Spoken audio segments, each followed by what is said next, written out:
All right, this thing says I'm live here, so we're just going to get right into it. Um, Through all my research and my experience prior to flying to Chicago to go deal with SuperEGO, um, I never found any video that was direct about the process that they have and what to expect whenever you get there. But I paid for my own flight to get to Chicago to go join SuperEGO Holdings. Now you got to understand something about SuperEGO Holdings. It is a um, company that is like here, and then you have TriTime, Jordan, E7 Logistics, everything under that particular banner. So whenever you see Super Ego, it's Super Ego Holdings, and Super Ego holds different trucking companies underneath their banner.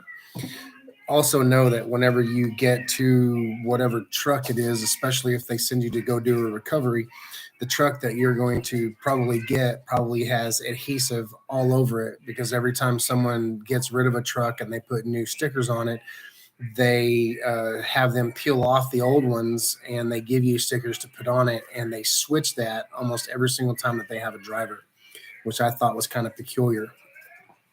It's a little weird, actually, I think, but never heard of anybody doing that. I've been driving a semi truck off and on since 2014. So anyway, so I paid for my own flight to Chicago. What you need to know about that is I chose my flight about 5 days in advance. I went with Super Ego, or excuse me, with Frontier. My flight was only less than $44 for the flight, but then 2 days before, or one day, I think, I don't remember, honey, do you? I was either 1 or 2 days before I was going to get the flight. I was notified by Frontier that they needed that in order for me to be able to take any kind of luggage with me other than a small carry-on like a purse or a small backpack, I had to pay extra money. So they offered a bundle for $111. So it was like 150 something, 154, something like that, with tax and everything, to take one check-on bag, one carry-on bag, which for me was a large backpack, and to take my laptop bag, which I had with me.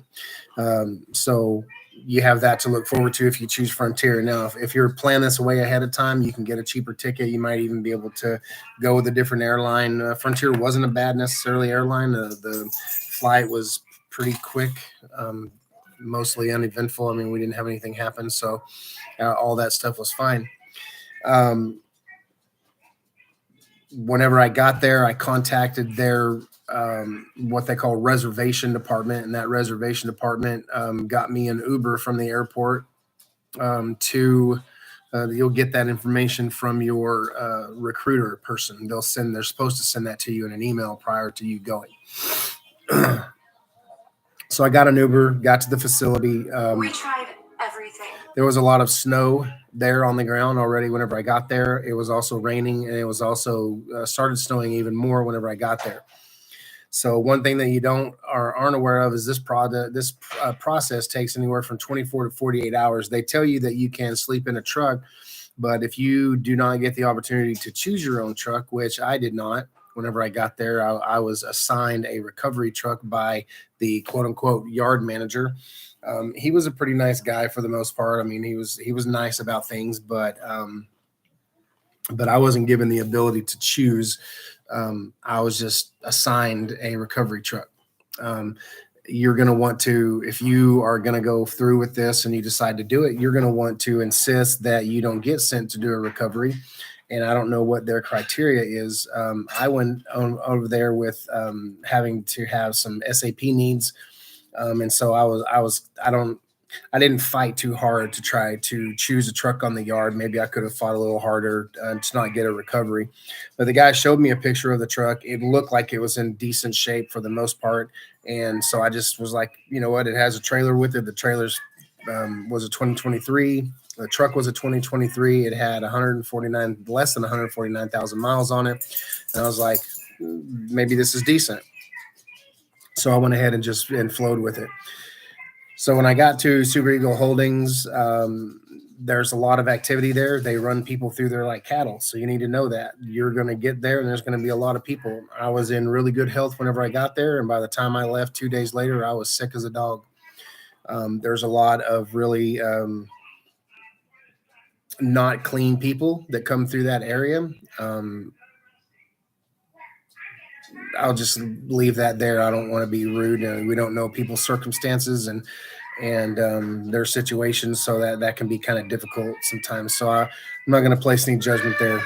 But anyways, excuse my kids are in the background, and as you can tell, I'm home right now. So that's part of my experience, but I'll go on. So I arrived to the facility. When you walk in the facility, there is a person at the front desk. You tell them your name. They're going to assign you or give you to whomever. They're going to walk you over to whomever is your, well, they didn't walk me. They said, hey, go down through this room right here, make a right. There's a whole bunch of desks lined up against the wall. Your person is sitting at this desk. So I went in there.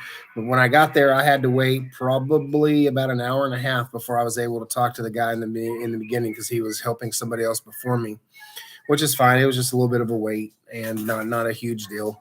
When I finally did sit down with him, like I said, I wasn't given the opportunity to choose my own truck. I was assigned a recovery, which he did show me a picture of. And like I said, I went ahead and went with it.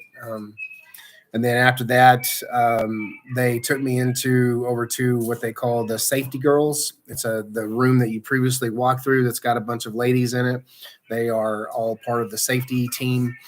They're the ones that are going to process your application, which even if you did fill out an application, you still have to fill it out again.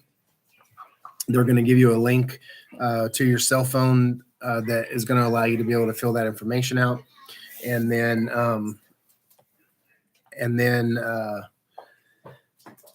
you're going to go through that little process. As soon as you get done with the initial stuff with the safety girl, they're going to send you to go do your drug test. So for me, I had to pay $150 because I needed a urinalysis as well as a alcohol screen. Some people don't need that. Some people, I think it's only $90 for them if they just needed just a normal pre-employment drug test. I needed a return to duty test, so I had to pay $150. I did pay that in cash, and it was a pretty straightforward process. The other thing about SuperEGO Holdings that you need to understand is that they have one person whose name is basically on everything. It's on all of the paperwork. It's on all of the leasing agreements, everything. And I worked with a company that was kind of like that before. They had one guy. They were not from here. They were from the Middle East. The people that run SuperEGO in this office over here, most of them are from Eastern Europe. When they are either Serbian, most of them are Serbian, or they're from Yugoslavia or Lithuania. But most of them all speak the same language. And the drug testing company is also in cahoots with them as well. They are also Serbian or Lithuanian or whoever. There's two girls in the office there, and I believe that they were both from Serbia. So understand something. These people have figured out how to manipulate the United States trucking industry. They know what they're doing. That's one of the reasons why they switch around these drivers and why they switch the tickets and stuff, because it allows them to hide that truck underneath a different company for a while they put somebody else's in it. I won't speculate too much more into it past that. I'll just let you come to your own conclusion when it comes to that sort of thing. So the other thing is, after I got done with the drug test, I went back. I waited, went and saw the safety girl again. She's like, hey, you need to take this one class. So by that time, it was about 1 o'clock in the afternoon. I got there at 9. My plane landed at 9. I was at the facility by 10. 3 hours later, I had seen the yard guy. I had seen the safety girl for the first time out of like 5 times and had gone to take my drug test, and I was already back. They have a van that takes you to go take your drug test. They also have, or it's actually a little Kia Soul that they will take you over there in. I happen to jump into the van that runs people around to the hotels and it picks people up from the airport and things like that and brings them back over.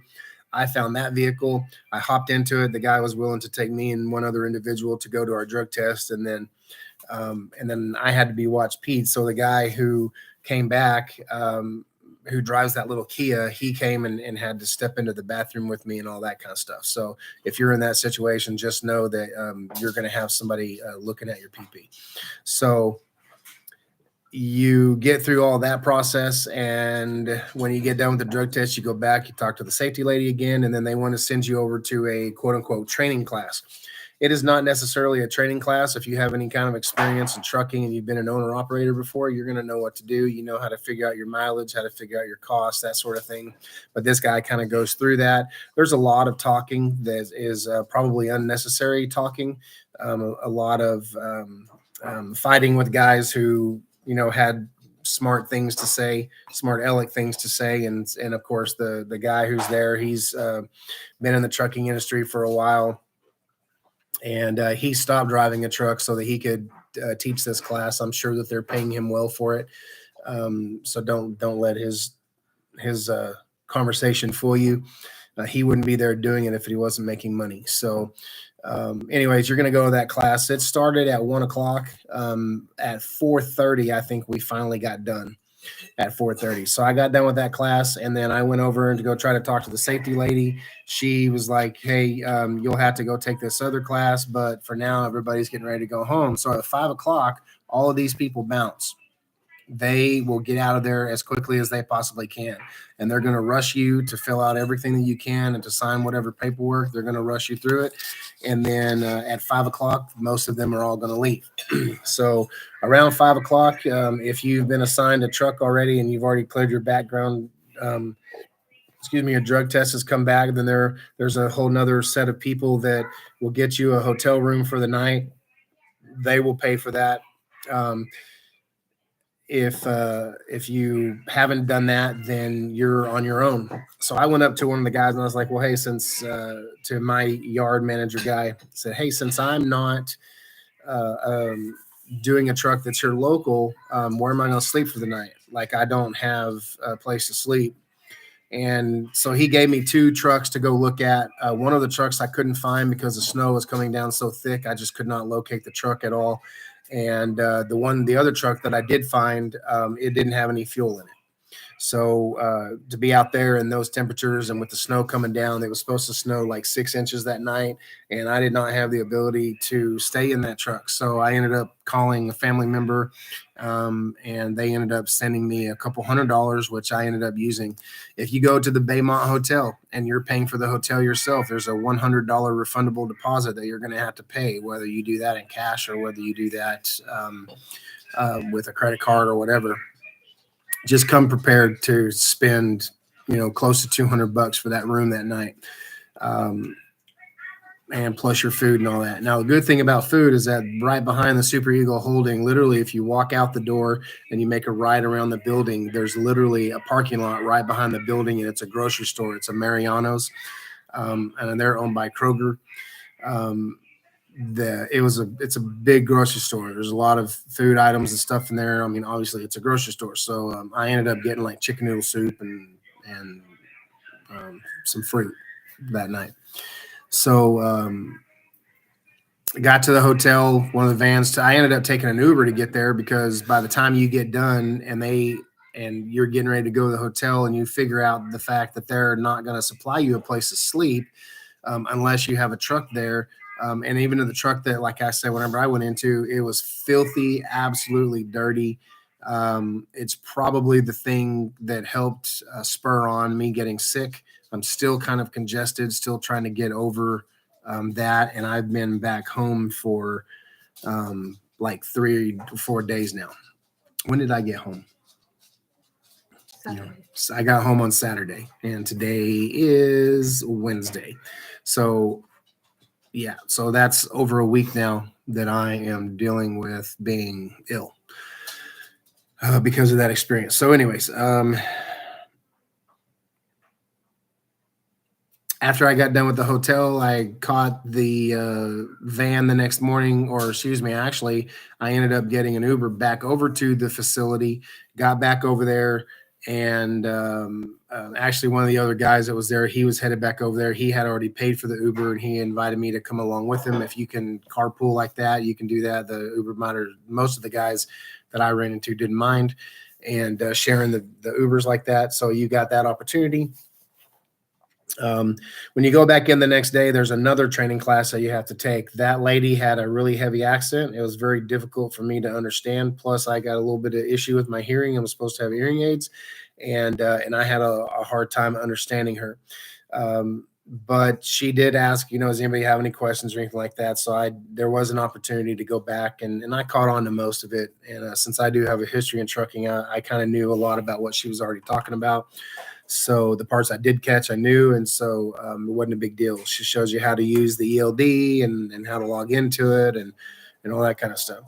When you're done with her, you go back over to the safety lady, you go check with her, and if they've got your stuff, then they'll get you a hotel for that night, and then they have a person that'll book you a hotel, and then they're going to fly you to wherever. There's a bonus of $1,000, and let me tell you how this $1,000 bonus works.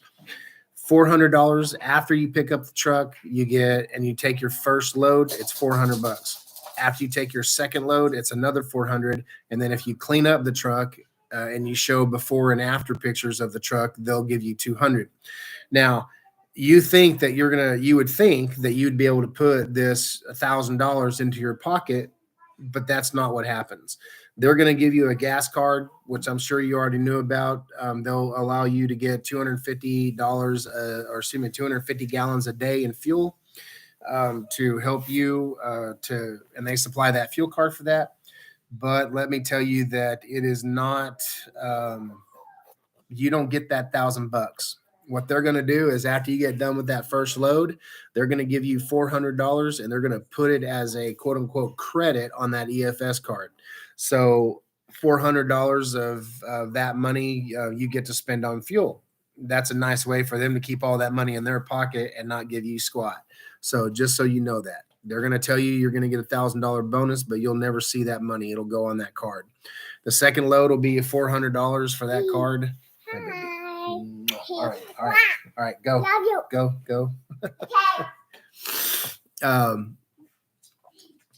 If you do show the before and after pictures of cleaning up the truck, then they'll give you that 200. That also goes as a fuel cost, so you don't get that money back either. You don't ever see it. It goes in the truck as gas. So you have that to look forward to. When I got flown over 300 miles away to Atlanta, Georgia to go pick up the truck that they sent me to recover. They provided me an Uber when I landed at the airport. They got me over to the truck. The truck that I got, I threw away a 55-gallon trash can full of trash and clothes and other various things. There was a part of a wiring harness. I have absolutely no idea where that wiring harness came from or where it was supposed to be attached to. But whenever I got there, the truck had absolutely no fuel and no DEF in it. It was completely empty. The gas light was on. I was able to start the truck and get it to running.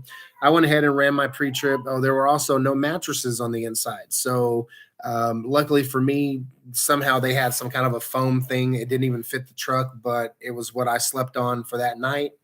I did finally convince them to open up the fuel card temporarily, which they will not do until after you get your first load. Once you have your first load, they'll turn on your fuel card.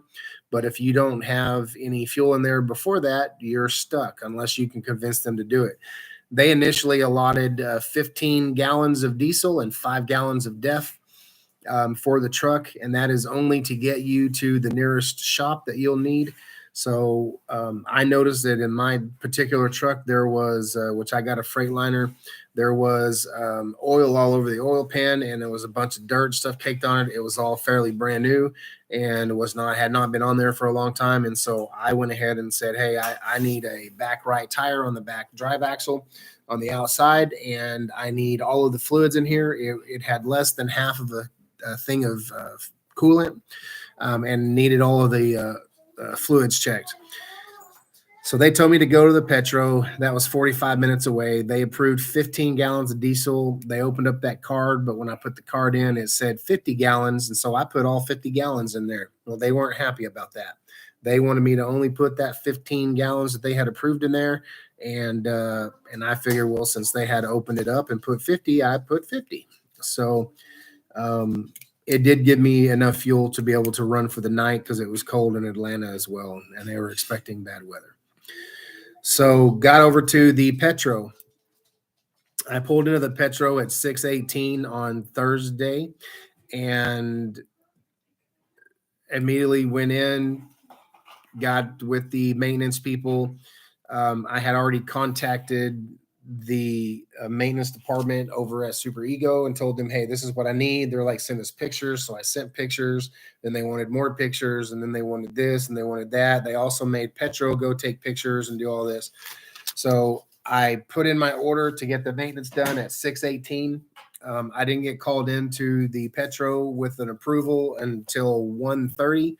And whenever I pulled into the shop, I still wasn't approved yet. They still had to go in and take pictures. So 4:30 in the morning, they finally get the approval. They get everything changed out, and I'm done. I go back up to the trailer because I had dropped the trailer temporarily. But then when I wake up at 4:30, because they tell me that the tires are done, I look up, the hood's still open, and there's no coolant in it. They hadn't changed the oil. What ended up happening was the oil pan needed a gasket. SuperEGO would not, whoever was working at that time said they didn't have the authority to be able to approve that gasket. And so I was going to have to wait till the next day. At 8:00, they said, you can call over there and you'll find somebody that can approve it. I said, okay. So I went back, got another 3.5 hours of sleep. At 8:15, I tried to call SuperEGO. Nobody answered. I didn't get an answer from anyone until 9:45 that morning. And then I was told by Borsch, who is supposed to be the fleet manager, that, oh, yeah, no problem. We'll get you approved. It'll just take a few minutes. I'll make a phone call real quick. At 1:00 that afternoon, I was still waiting for them to approve them to even put coolant in the truck. So by that time, I'm already frustrated because I had made multiple calls and they just, for whatever reason, just would not approve it and didn't want to get the gasket. And my time to be able to do what I needed to do was wasting away.